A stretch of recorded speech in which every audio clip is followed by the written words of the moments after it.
ఉన్న బంగారాన్ని విడిపించి ఆ రోజు ఆన్లైన్ రేటుకే మేము కొంటాం. Sharma gold company.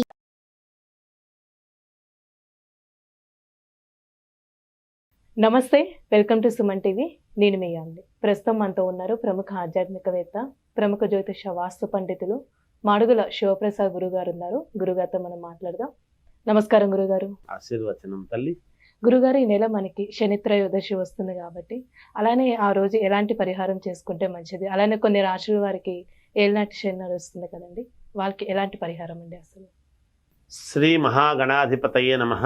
ఐం మహాసరస్వత్యే నమః. శ్రీ లలితాంబికాదేవ్యే నమః. శనిత్రయోదశి అనేటువంటిది ఈ 6వ తారీఖు వస్తున్నది తల్లి, శనివారం నాడు. 9వ తారీఖు ఉగాది, 8 అమావాస్య. ఇది 6వ తారీఖు శనివారం నాడు వస్తూ ఉన్నది. శనిత్రయోదశి అనంగానే ఏలినాటి శని ప్రభావము ఉండేటువంటి వాళ్ళు, అర్ధాష్టమ శని ఉండేటువంటి వాళ్ళు సహజముగా శనిత్రయోదశికి శనేశ్వరుడికి తైలాభిషేకం ఇవి చేసుకోవటం అనేటువంటిది ఎప్పటి నుంచో చెప్తున్నాము. చాలామందికి చేసుకుంటే శనేశ్వరుడి యొక్క అనుగ్రహము వలన కొంత మేలు జరగటానికి ఉంటుంది. ఉపశమనం. ఎవరైతే కోపముగా ఉంటారో, కోపంగా ఉన్నవాడిని మనం పలకరిస్తే ఏమవుతుంది, ఇంకా కోప్పడతాడేమో అని మనం అనుకుంటాం.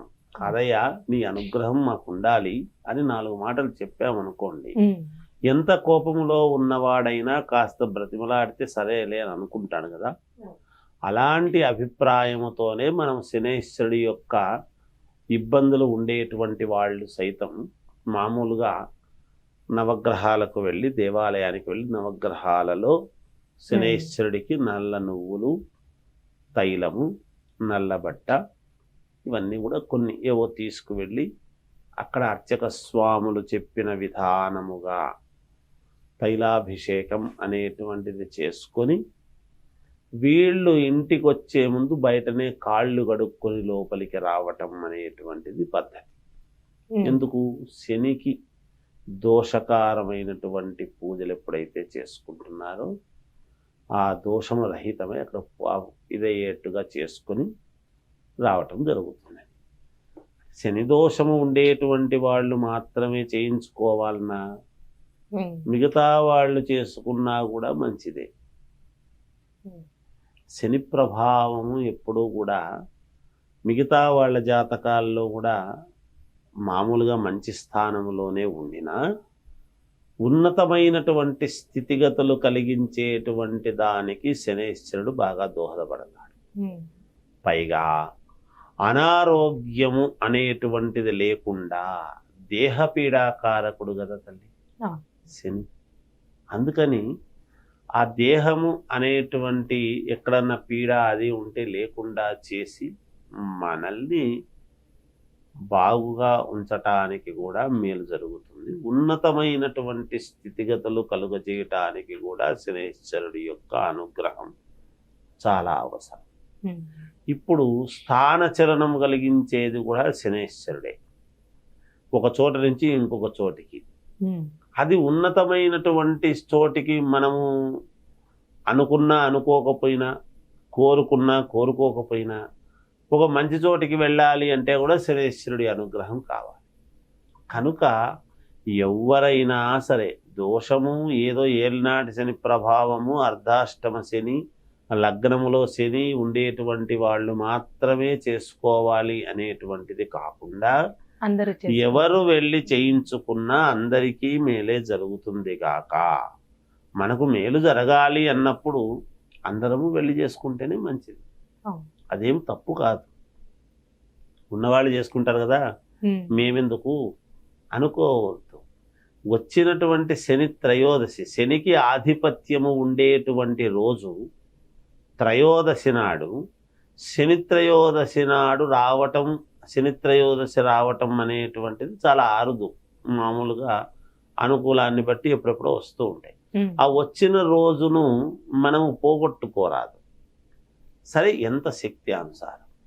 ఒకరు పెద్ద బాటిల్ తీసుకెళ్తే ఆయిల్ది, ఒకరు చిన్న బాటిల్ తీసుకువెళ్ళొచ్చు. ఏముందమ్మా దాంట్లో? ఎవరి శక్తి కొద్దీ వాళ్ళు. ఏం తప్పులేదు. ఒకరు కిలో నువ్వులు తీసుకెళ్లారనుకోండి, ఇంకొకరు ఒక పిరికెడు తీసుకెళ్తారు నువ్వులు, ఏముంది? అక్కడ ఎంత చేస్తున్నాము అనేటువంటిది ప్రధానము కాదు, మనము చేశామా లేదా అన్నదే ప్రధానం. మనం 3 వేళ్లతో పట్టుకున్నటువంటి గింజలు, నువ్వులు గింజలు అక్కడ శనేశ్వరుడి మీద వేసి, తైలాభిషేకము 4 చుక్కలు తైలము అలా వేసి, స్వామిని నా శక్తి ఇంతే ఉంది తండ్రి అనుకున్నా కూడా పర్వాలేదు. ఏదో బాటిళ్ళు ట్యాంకర్లు తీసుకుపోయి అక్కడ పొయ్యాలి అనేటువంటిది అయితే ఏం లేదు.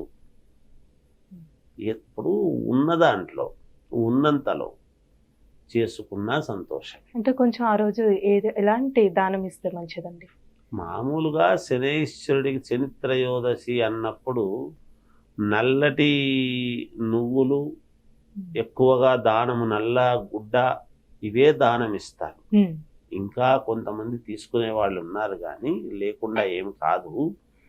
ఒక మామూలుగా మట్టి ప్రమిద, పత్తి, దూది, ఒక మేకు, ఇనప ముక్క, నల్ల నువ్వులు, నల్ల గుడ్డ, ఇవన్నీ కూడా దానం ఇస్తారు. అన్ని తీసుకునే వాళ్ళు కూడా ఉన్నారు. దానికి ఇంత అని దక్షిణ పెట్టి ఇస్తారు. ఎందుకు అంటే మనకు ఉండేటువంటి ఇది పోవటానికి ఒక మంత్రము చెప్పించి దానము స్వీకరించేటువంటి వాళ్ళు ఉన్నారు. వాళ్ళను అడిగితే వాళ్ళు అదే పనిగా తీసుకుని మళ్ళా దానికి పరిహారం చేసుకునేటువంటి దిశగా వాళ్ళు చేసుకుంటారు. పాపం ఉన్నారు బ్రాహ్మణులు అట్లా. అలా చేసుకుంటే నిజంగా కూడా మేలు. ఉన్నవాళ్ళు శక్తి ఉన్నటువంటి వాళ్ళు ఆ విధంగా చేసుకోవచ్చు. ఈ శక్తి లేని వాళ్ళు కొంచెం అనుకూలంగా చూసుకునేసి అక్కడ అభిషేకం చేసుకుని అక్కడ ఒక రకంగా చేసుకుని అదొక విధానం.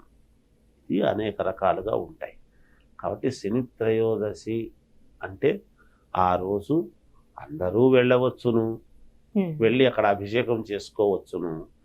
ఏలినాటి శని ప్రభావము, అర్ధాష్టమ శని ఉండేటువంటి వాళ్ళు చేయవలసినటువంటిది ఏమి అంటే, ఇగో ఇది చేసుకున్న తర్వాత ఇవి దానం ఇవ్వటం. ఇవన్నీ కూడా దానం ఇస్తారు. మామూలుగా నల్లబట్ట, నువ్వులు, ఒక మేకు, ఒకటి ప్రమిద, మట్టి మూకుడు లాంటిది, మట్టి మూకుడు, ఇవన్నీ కూడా దానము తీసుకుంటారు వాళ్ళు. ఆ రోజు ఏమైనా ప్రత్యేకమైన మంత్రం ఉందండి? దానికి వాళ్ళు అక్కడ తీసుకునేటువంటి వాళ్ళు ఫలానా శనేశ్వరుడి యొక్క ఇది పోవటానికి అని చెప్పి మేము దానం ఇస్తున్నాం వీళ్ళతో చెప్పించి వాళ్ళు స్వీకరిస్తున్నాము అని వాళ్ళు చెప్పి చేసేదానికి చేసుకుంటారు. అది వాళ్ళు చెప్తారు. మనం అన్ని నిజానికి ఏం చేస్తున్నామంటే అమ్మా, అన్ని మంత్రాలు బయటికి చెప్పకూడదు. ఈ మంత్రం చదువుకోండి, ఆ బీజాక్షరాలు చదవండి అని ఓం హరి మనం చెప్తున్నాం.